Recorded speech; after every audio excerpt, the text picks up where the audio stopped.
إذا مشاهدي الكرام، الآن نقدم لكم هذه الكلمة التي سجلها الرئيس المصري السابق محمد حسني مبارك من مقر إقامته الجبرية في مدينة شرم الشيخ المصرية. الآن هذه الكلمة التي تأتي في أعقاب تظاهرة كبيرة كانت في ميدان التحرير، ربما كانت أهم شعاراتها محاسبة الرئيس ومحاسبة ما بعد الرئيس وأبناء الرئيس أيضا، وتأتي في ظل أيضا تجميده ومنعه من السفر، وفي ظل إشاعات عن مرضه وعن سفره ومغادرة مصر. كل هذه أشياء كانت تأتي في إطار التوقعات، في إطار التساؤلات، في إطار الإشاعات. نحن سنقف الآن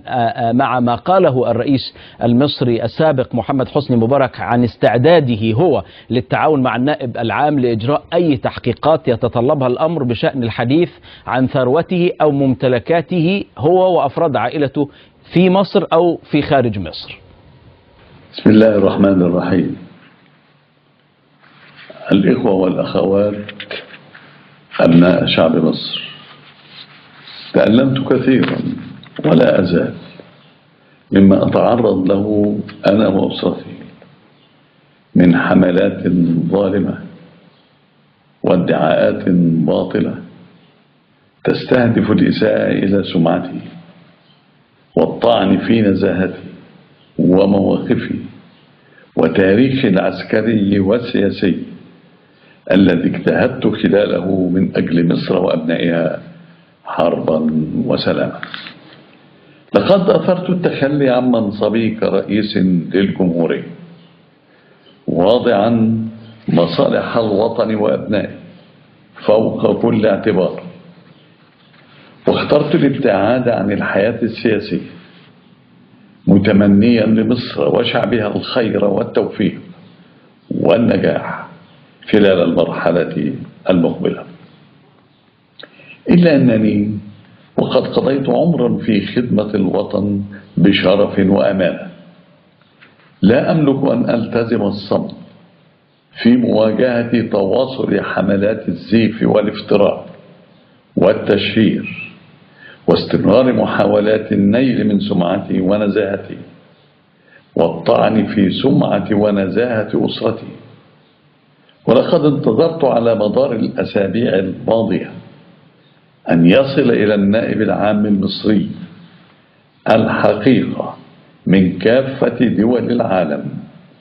والتي تفيد عدم ملكيتي لأي أصول نقدية أو عقارية أو غيرها من ممتلكات بالخارج، وإيمانا من جانبي لأنه لا يصح في النهاية إلا الصحيح، ودحضا لما يتم الترويج له من ادعاءات وافتراءات. وقد قررت الآتي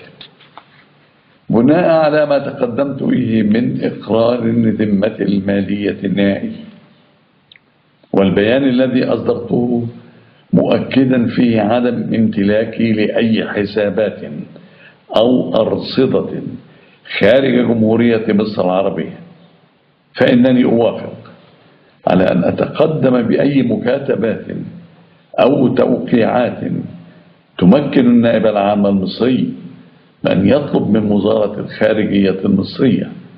الاتصال بكافة وزارات الخارجية في كل دول العالم لتؤكد لهم موافقتي أنا وزوجتي على الكشف عن أي أرصدة لنا بالخارج منذ اشتغالي بالعمل العام عسكريا وسياسيا وحتى تاريخه، وذلك حتى يتأكد الشعب المصري من أن رئيسه السابق يمتلك بالداخل فقط أرصدة وحسابات بأحد البنوك المصرية طبقا لما أفصحت عنه في إقرار الذمة المالية النهائي. ثانيا، موافقتي على تقديم أي مكاتبات أو توقيعات تمكن النائب العام المصري من خلال وزارة الخارجية المصرية الاتصال بكافة وزارات الخارجية في كل دول العالم لاتخاذ الإجراءات القانونية المناسبة للكشف عما إذا كنت أنا وزوجتي وأي من أبنائي علاء وجمال نمتلك أي عقارات أو أي أصول عقارية بشكل مباشر أو غير مباشر، سواء كانت تجارية أو شخصية، منذ اشتغالي بالعمل العام عسكريا وسياسيا وحتى تاريخه، حتى يتسنى للجميع التأكد من كذب كافة الادعاءات التي تناولتها وسائل الإعلام والصحف المحلية والأجنبية حول أصول عقارية ضخمة ومزعومة في الخارج أمتلكها أنا وأسرتي. هذا